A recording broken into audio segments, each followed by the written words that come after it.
மாலைகளிலே உங்களோடு கூட ஆண்டவரை ஆராதிக்க கர்த்தரை தொழுது கொள்ள கர்த்தர் கொடுத்திருக்கிற நல்ல வழிக்காக கர்த்தருக்கு நன்றி செலுத்துகிறேன். And so happy to be here with you this evening to worship God and to share God's word. If you have Bible, please turn with me to the book of Isaiah, chapter 54, verses 2 and 3. ஏசாயாவின் புத்தகம் 54ஆம் அதிகாரத்தை நீங்கள் திருப்பிக் கொள்ளும்படியாக கேட்கிறேன்.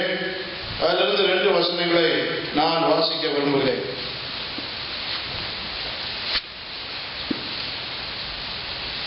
முதலாவது ஆங்கிலத்திலே வாசிக்கிறேன். I will read it in English, then I will read it in Tamil. Isaiah chapter 54, verse 2 and 3.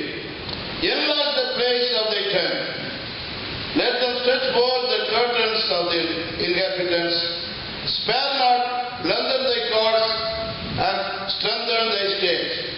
For thou shalt break forth on the right hand and on the left, and thy seed shall inherit the Gentiles, and make the desolate cities to be inhabited. தமிழிலே வாசிக்கிறேன். உன் கூடாரத்தின் இடத்தை விசாலமாக்கு, உன் வாசஸ்தலங்களின் திரைகள் விரிவாகட்டும், தடை செய்யாதே. உன் கயிறுகளை நீளமாக்கி உன் முளைகளை உறுதிப்படுத்து. நீ வலதுபுறத்திலும் இடதுபுறத்திலும் இடம் கொண்டு பெருகுவார். உன் சந்ததியார் ஜாதிகளை சுதந்திரித்துக் கொண்டு பாழாய் கிடந்த பட்டணங்களை குடியேற்றி வைப்பார்கள். Enlarge the place of your tent. Stretch forth your curtain. Lengthen your cord. Strengthen your stakes. There are 4 things mentioned. 4 காரியங்கள் சொல்லப்பட்டிருக்கிறது. இடத்தை விசாலமாக்கு, திரைகளை விரிவாக்கு,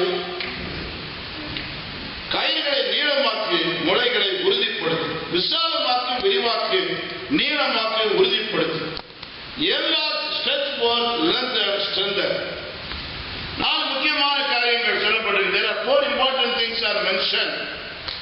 Our God is a God of blessings. நாம் ஆராதிக்கிற தேவன் ஆசீர்வாதத்தின் தேவன்.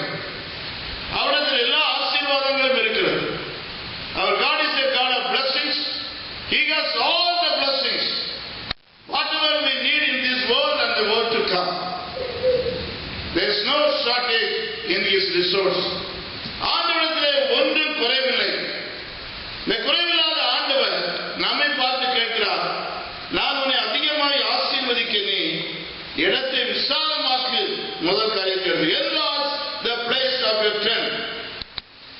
தேவ ஆசீர்வாதத்தை பெற்றுக் கொள்வதற்கு இடத்தை விசாலமாக்கு என்று சொல்லியிருக்கிறார். இடத்தை we have to make room for God's blessing. மழை ஏராளம் பெய்கிறது. மழை பெய்யும் போது அந்த மழை தண்ணீரை சேகரிப்பதற்கு நாம் ஒரு பெரிய டேம் கட்டினால் அந்த டேம் நிறம், அல்லது ஒரு பெரிய பாத்திரத்தை கொண்டு வைத்தால் அந்த பாத்திரம் நிறம், ஒரு சின்ன டம்ளரை கொண்டு வைத்தால் அதுதான் நிறம். The rain can now bring out lot of waters, but only when we fill the reservoir, the dam will hold lot of water. But if we have a small vessel, very small cup or small vessel, only it will fill. எவ்வளவு மழை பெய்தாலும் அந்த நாம எவ்வளவு இடத்தை கொடுக்கிறோமோ அதை பொறுத்து தான் அங்க ஆசீர்வாதம் நிற்கும். So it is very important that we enlarge the place for God's blessing in our life. I want to bring out few things from the scripture. First, Genesis chapter 13 verse 14.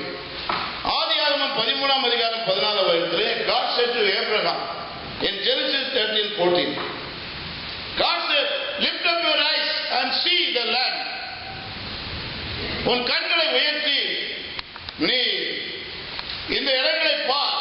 See this land. வடக்கையும் மேற்கையும் கிழக்கையும் தெற்கையும் பார். நீ பார்க்கிற இந்த பூமியை உனக்கு தருவேன். The land you see in the north, in the south, in the west and the east. See this land and I will give you this land. முதலாவது நமக்கு பார்வையிலே விசாலம் தேவை. We need enlargement in our vision. Many people have vision only about their family.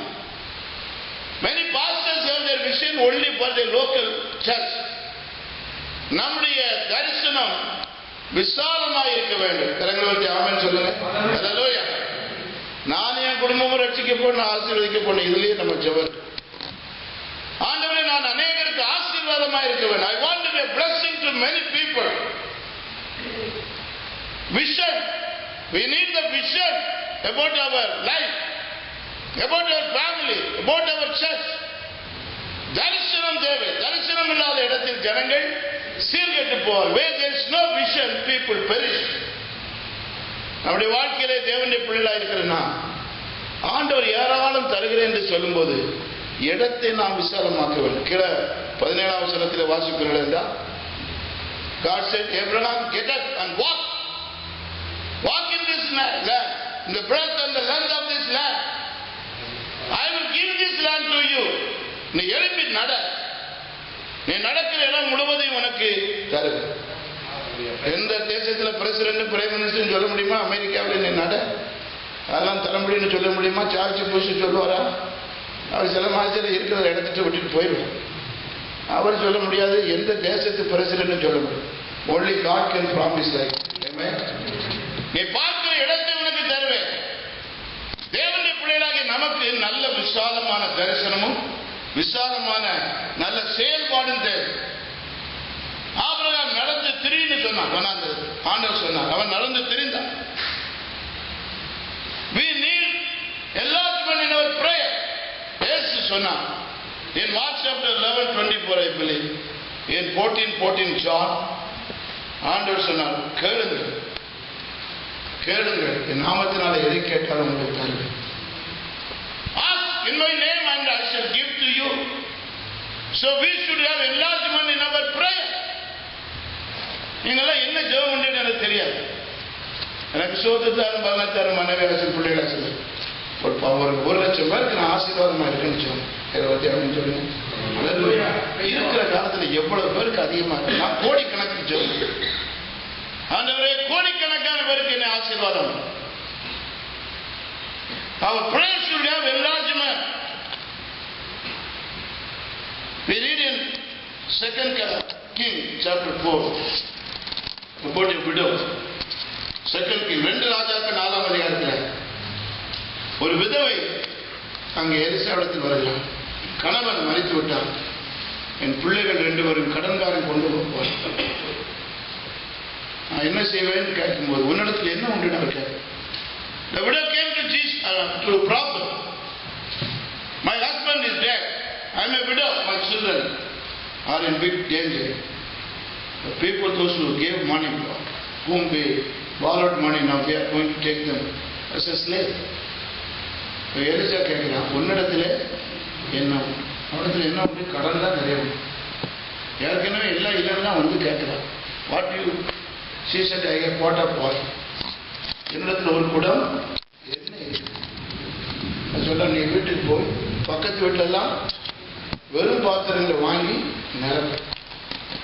எத்தனை பாத்திரம் நீ வாங்கி நிரப்பியோ அத்தனை பாத்திரமும் எண்ணெய் நிரப்பு. Go and get the vessels from your neighbors. Bring all the empty vessels. Pour this oil. இந்த எண்ணெயை ஊற்ற ஊற்ற எண்ணெய் குறையாமல் வரும்.